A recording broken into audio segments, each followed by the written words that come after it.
अस्सलाम वालेकुम यार। दिस इज़ इब्राहिम और मेरे साथ मौजूद हैं माशाल्लाह मोहम्मद एहसन सिद्दीक। और इन्होंने एक ऐसा काम कर दिया कि आई कैप को अपने रूल्स एंड रेगुलेशन चेंज करने पड़ गए। हिस्ट्री में पहली बार आई कैप ने एक नया गोल्ड मेडल अनाउंस किया, जिस पे सी फैप के एक अटैम्प्ट में, पहली अटैम्प्ट में 6 पेपर पास किए। मेरे से डिस्कशन हो रही थी एहसन से, तो यार एहसन ने जो कैफ है वो भी 1 साल में किया था।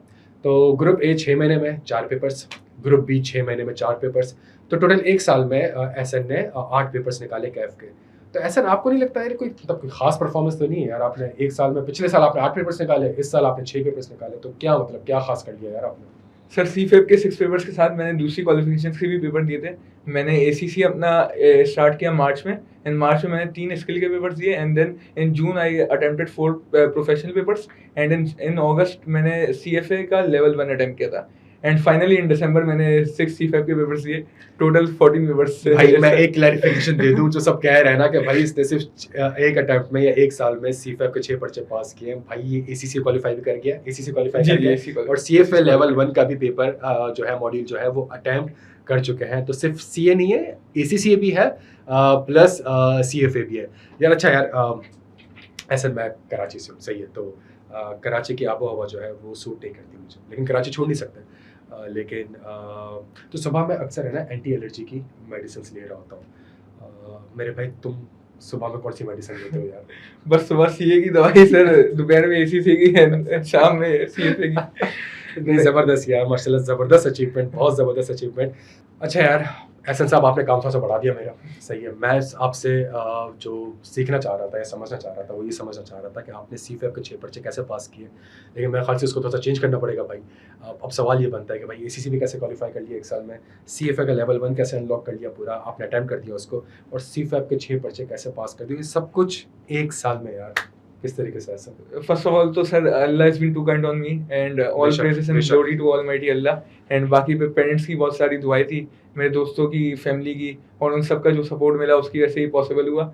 और सर मैंने स्टार्ट से ही, मतलब जब साल स्टार्ट हुआ था, मैं इंडक्ट हुआ था, उसके बाद से ही मैंने प्लान कर लिया था कि मैं पहले क्वार्टर में मुझे एसीसी के 3 पेपर देने, सेकंड क्वार्टर में मुझे प्रोफेशनल के पेपर देने, फिर मुझे सीएफए करना है, फिर मुझे सीफेप के पेपर्स अटेम्प्ट करने। तो मैं इनडायरेक्टली मैं सीफेप की तैयारी स्टार्ट से ही कर रहा था। ओके। क्योंकि एसीसी में भी मैं जो चीज़ पढ़ रहा था वो मैंने कैफ में पढ़ी हुई थी, तो पहले मुझे स्किल पेपर्स में सर वो कैफ की जो चीज़ पढ़ी थी वो उसका रिवीजन हो गया। Yes. फिर मैंने प्रोफेशनल पेपर्स दिए, थोड़ा एक्स्ट्रा नॉलेज एक्वायर्ड की, मैंने कैप्लन की स्टडी टेक्स्ट यूज़ की, तो उसमें मुझे जो एग्जाम लेवल टेस्टिंग है तो वो थोड़ी स्किल के पेपर से ज़्यादा डिफिकल्ट थी, टेक्निकली प्रैक्टिस हो गई तुम्हारी फाइनल। एग्जैक्टली। फिर मैंने सीएफए लेवल 1 दिया, उसमें उस पेपर ने मुझे बीएफडी में काफ़ी सपोर्ट किया, क्योंकि काफ़ी रिलेटेड है आपका portfolio management, as funds, equity. फिर जो मैंने 6 सीफएप के फाइनल के पेपर्स दिए सर। जबरदस्त। मुझे एक बात बताओ यार, माशाल्लाह एसीसी भी कर लिया, सीफएप पे तुम इंशाल्लाह क्वालीफाई कर जाओगे 6 महीने में, और तुमने अगस्त 23 में अपनी जर्नी स्टार्ट करी, दिसंबर 25 में तुमने सीफएप तक 6 पर्चे पास कर लिए। आगे यार कुछ मूड है डॉक्टर शॉक्टर बनने का या साइंटिस्ट बनने का यार, या फिर बस फुल स्टॉप है? बस इंशाल्लाह सर सीएफए चार्टर लेना है, एंड इंशाल्लाह मास्टर्स करने का प्लान है, फिर आगे इंशाल्लाह आर्टिकल्स के बाद डॉक्टर शॉक्टर बना तो मैं आपका फैमिली डॉक्टर चेंज कर दूंगा सही, पक्का? पक्का पक्का। बाकी एक और चीज़ होती थी कि मैं पेपर को पहले ही रजिस्टर कर लेता था, ताकि मेरे पास कोई ऑप्शन नहीं बचे। अगर मैंने प्लान कर लिया लेकिन तैयारी एग्जीक्यूशन अभी तक नहीं हुई, मैं पेपर रजिस्टर कर लेता था बिल्कुल स्टार्ट में। जैसे ही रजिस्ट्रेशन खुलती थी, सीफेप की भी जब खुली, मैंने पहले दिन ही रजिस्टर कर लिए 6 पेपर। तैयारी मेरी मतलब अभी स्टार्ट भी नहीं हुई थी सीफेप की ओरिजिनली। तो वो उस स्ट्रेटेजी से ये होता था कि मेरे पास कोई बैकडोर नहीं है, मेरे पास कोई ऑप्शन नहीं है, मुझे पेपर अटेम्प्ट करना है किसी भी तरीके से। तो कुछ ना कुछ रोज नए प्लान बन रहे थे, क्योंकि स्टडी प्लान फॉलो नहीं होते, तो रोज नए प्लान बन रहे थे, और कुछ ना कुछ एंड में जाके अल्लाह ताला ने इसको पॉसिबल कर दिया। नहीं यार ज़बरदस्त। तो यार देखें, मुझे जो बड़ी इंपॉर्टेंट चीज़ जो इंसाइट मिली है ना, वो ये मिली है कि हम सीफएप की जर्नी आगे डिस्कस करते हैं, जिसमें उन्होंने आखिरी 2 महीने में सीफएप को पढ़ना स्टार्ट किया, जो फरमाइश उन्होंने मुझसे करी है वो भी डिस्कस करेंगे। लेकिन अगर जो अभी एहसन के साथ जो हमारी कन्वर्सेशन हुई है, सबसे जो की पॉइंट था ना, वो उनकी स्ट्रेटेजी और प्लानिंग थी। सही है कि अगर ये माइलस्टोन अचीव करना है तो ये हो सकते हैं, प्रोवाइडेड दैट कि हम एक प्रॉपर प्लानिंग कर लें, जो एग्जिस्टिंग नॉलेज है, जो एग्जिस्टिंग रिसोर्स है, उसको किसी तरीके से यूज़ करके हम आगे जाके जो हमारे सब्जेक्ट्स हैं उसको अनलॉक कर लें।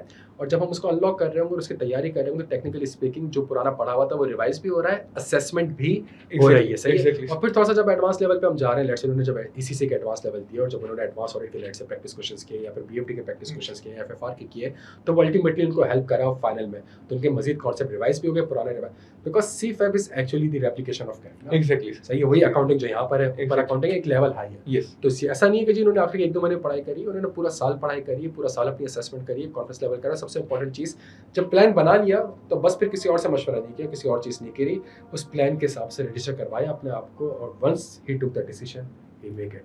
अच्छा यार एहसन साहब, एक बड़ी इंपॉर्टेंट चीज़ वो ये है कि आपने पूरे साल को मैनेज कर लिया कि जी पहले क्वार्टर में एसीसी करना है फाउंडेशन, दूसरे क्वार्टर में प्रोफेशनल पेपर्स देने हैं, तीसरे क्वार्टर में सीएफए के पेपर देने हैं, और चौथे क्वार्टर में हमने सीफैप के पेपर देने हैं, सही है। और सीफैप में आपने एक साल में 6%। तो लोग कह रहे हैं कि जी आपने एक साल में 6% निकाले, टेक्निकली स्पीकिंग आपने 2 महीने के अंदर आपने 2 महीने तैयारी की फाइनल की, लेकिन हाँ वो सही है कि वो इनडायरेक्टली Indirect. अच्छा, तो इसका मतलब ये है कि पीरियड जब आपने सीफैप को प्लान किया, और सीफैप में आपके पास एक बड़ा लिमिटेड टाइम था, बड़ा कॉम्प्लेक्स सब्जेक्ट है सीफैप, पूरा मॉड्यूल जो है काफ़ी कॉम्प्लेक्स है, तो वो आपने 2 महीने के अंदर किस तरीके से सीफैप को मैनेज किया? तो सर जैसे बोला CFAB is just a replication of CAF, but syllabus थोड़ा और एडवांस हो जाता है और ओपन बुक पेपर्स आ जाते हैं। तो मेरी इनडायरेक्टली तैयारी स्टार्ट से चल रही थी, कैफ से ही तैयारी चल रही है फाइनल्स की। जैसे आपने ऑडिट स्टैंडर्ड्स मुझे कैफ 8 में भी पढ़ाए, एंड वही स्टैंडर्ड्स हमारे सीफैब के पेपर्स में अप्लाई होते हैं, और एसीसी में भी मैंने वो देखे स्टैंडर्ड्स, तो काफ़ी मेरी बेस बन गई थी सीफैब के पेपर से पहले। तो 2 महीने में मुझे काफ़ी आसानी हो गई। तो सर लास्ट 2 मंथ्स में मैंने जब सीफैब की तैयारी स्टार्ट की, तो मैंने ग्रेड वाइज उसको फोकस किया कि किस ग्रेड की क्या वेटेज है। सबसे पहले मैंने ग्रेड्स में चेक किया कि मैं क्या क्या चीज़ें पढ़ चुका हूँ, ताकि उन चीज़ों को मैं साइड में कर दूँ, ताकि वो उनको एंड में मैं जल्दी से रिवाइज कर सकूँ। जो मेरे लिए नई चीज़ें थी, जैसे कॉर्पोरेट लॉ में फेरा हो गया, एएमएल हो गया, कॉर्पोरेट लॉ में बैंकिंग ऑर्डिनेंस हो गया, काफ़ी टॉपिक्स ऐसे थे जो मैंने पहले कभी नहीं देखे थे, ना पढ़े हुए थे। तो मैंने उन टॉपिक्स में भी देखा कि उनकी पेपर में क्या वेटेज है। तो मेरी थ्रू आउट द 2 मंथ्स में बार बार हर दिन मैं ग्रेड खोलता था, हर दिन प्लान करता था उसको इस तरीके से कि ग्रेड वाइज और वेटेज वाइज अप्रोच मेरी बन जाए। तो उसने बहुत ज़्यादा सपोर्ट कर दिया।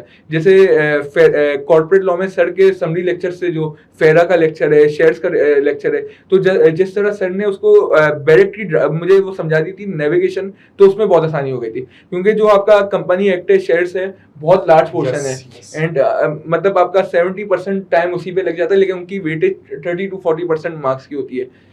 तो उस पे मेरी यही स्ट्रेटेजी थी से उसमें मैं सर के स्मार्ट लेक्चर से रिवाइज करूँ, ताकि उसमें एंड उसने मुझे बहुत हेल्प किया।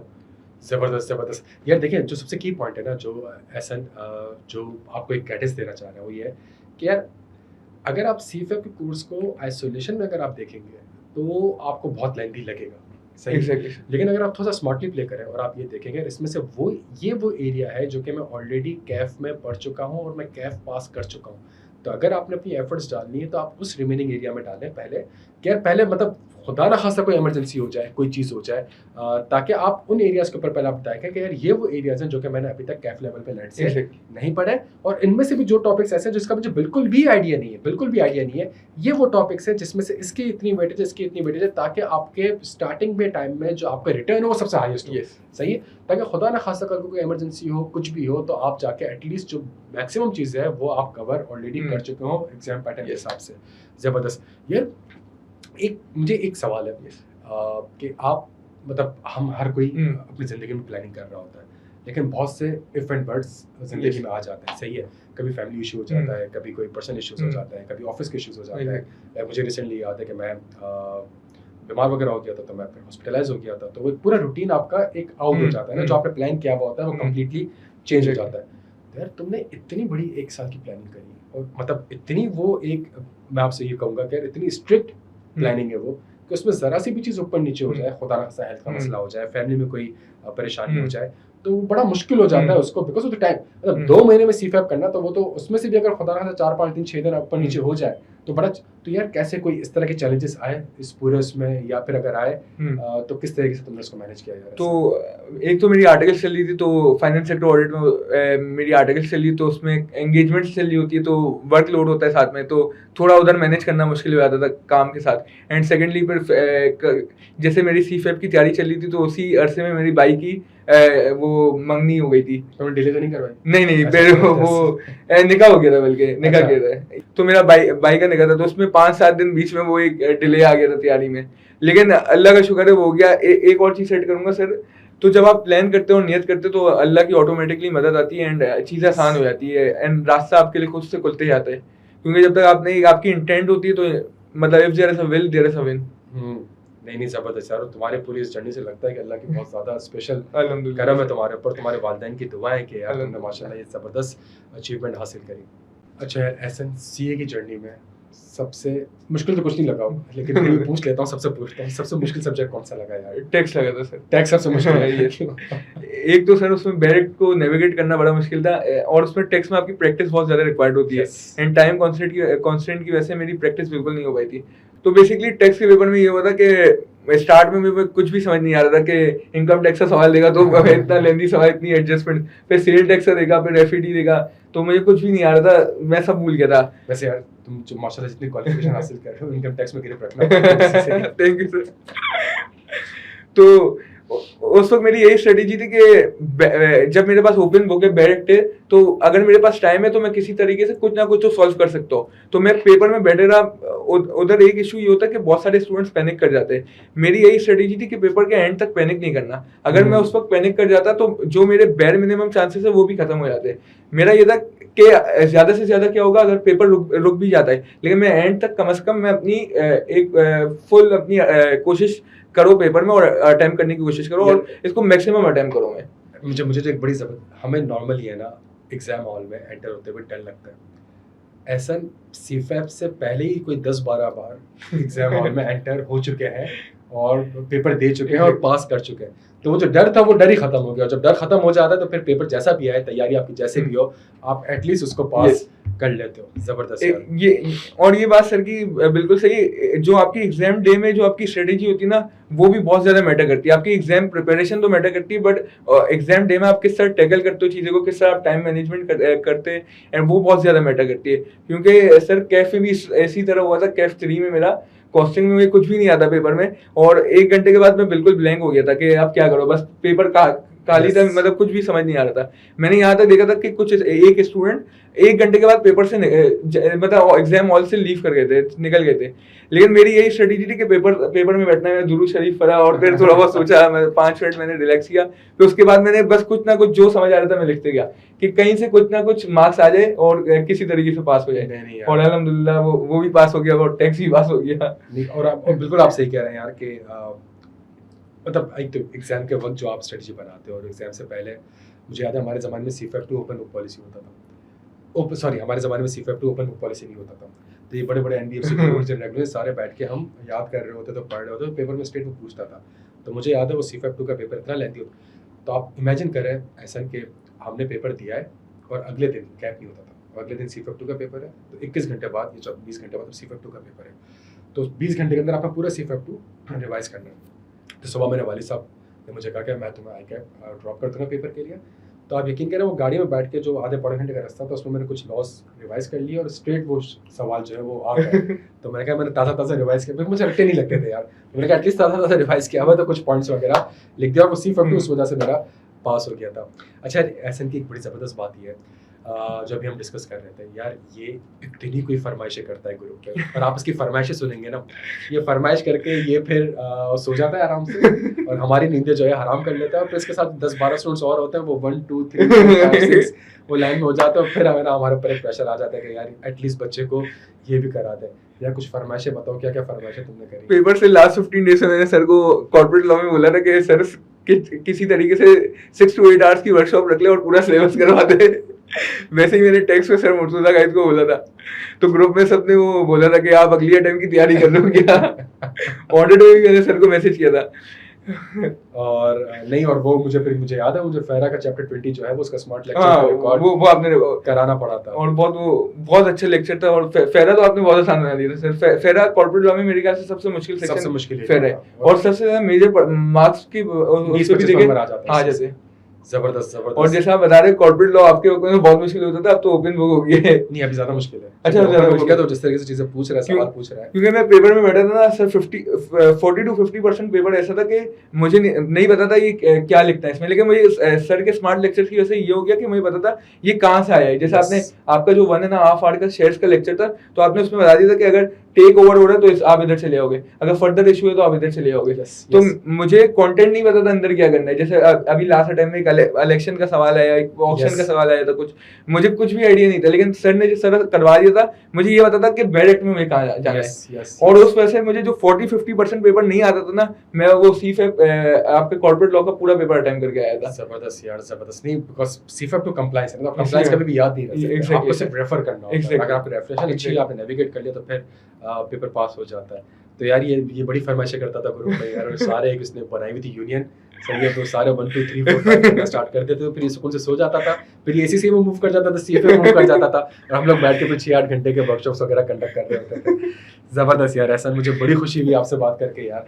एक बड़ी जबरदस्त आपने, मतलब आईकैप की हिस्ट्री में कभी ऐसा नहीं हुआ यार, आपने एक नया रिकॉर्ड, एक नई लेगेसी आपने करी है, ये हमेशा रहेगी। Thank you सही so है, much. और मुझे बड़ी खुशी हुई आपसे बात करके। और स्टूडेंट्स के लिए यार कोई एक आखिरी एडवाइस, डॉक्टर बनने का नाम बोले इसके अलावा कोई एक आखिरी अच्छी एडवाइस स्टूडेंट्स के लिए यार। तो सर एक जो लास्ट एडवाइस मैंने सारे स्टूडेंट्स को देना चाहूंगा वो यही है कि जब आप प्लान कर रहे हैं तो उसको उससे बैक ऑफ ना करें। जब आपने प्लान कर लिया, आपके पास इंटेंट है, तो अल्लाह खुद से आपकी हेल्प करता है। आप स्ट्रेटेजी बनाए, आपने फॉर एग्जांपल अगर स्ट्रेटेजी बना दी हुई है, वो भी आपसे फॉलो नहीं हो रही, आपके जो हमेशा ये होता था कि हम लोग टाइम टेबल बनाते थे हाँ। कि ये करना है, ये टॉपिक इस दिन करना है, लेकिन वो कभी भी फॉलो नहीं होता था।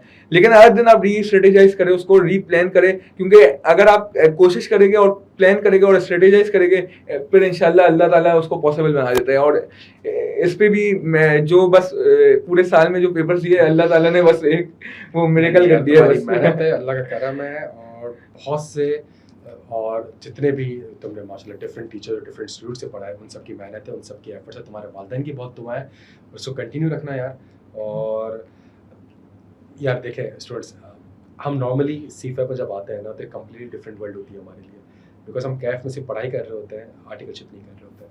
फाइनल में जब हम आते हैं तो हमारे पास पढ़ाई के साथ एक, मतलब पढ़ाई का लेवल एक अप हो चुका है, प्लस हमारे साथ 9 to 6, 9 to 8, 9 to 10 वाली एक फॉर्म वाली जॉब भी आ चुकी है। सही है, मैं 16 साल से फॉर्म में, तो मुझे आइडिया है कि फॉर्म की लाइफ कितनी डिफिकल्ट है, और उसके साथ मैनेज करना बहुत मुश्किल होता है।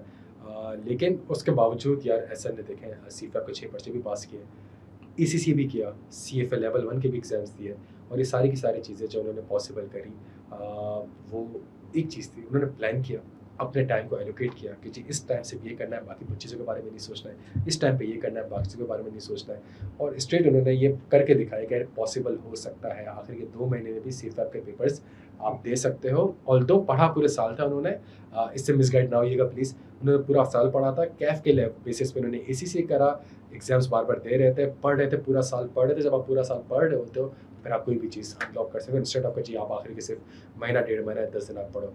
तो ऐसा थैंक यू सो मच, अपना ख्याल रखिएगा, और इसी तरीके से स्टूडेंट्स को मोटिवेट करते रहिएगा। Thank you so much sir, और इसी तरीके से यार माशाल्लाह ये अचीवमेंट हासिल करें। Thank you so much sir for inviting me. And I cap का भी मैं खास तौर पर थैंक यू कहना चाहूँगा कि उन्होंने इस अचीवमेंट को रिकॉग्नाइज किया और पहली बार इसमें गोल्ड मेडल अनाउंस किया। Thank you so much. Thank you so much.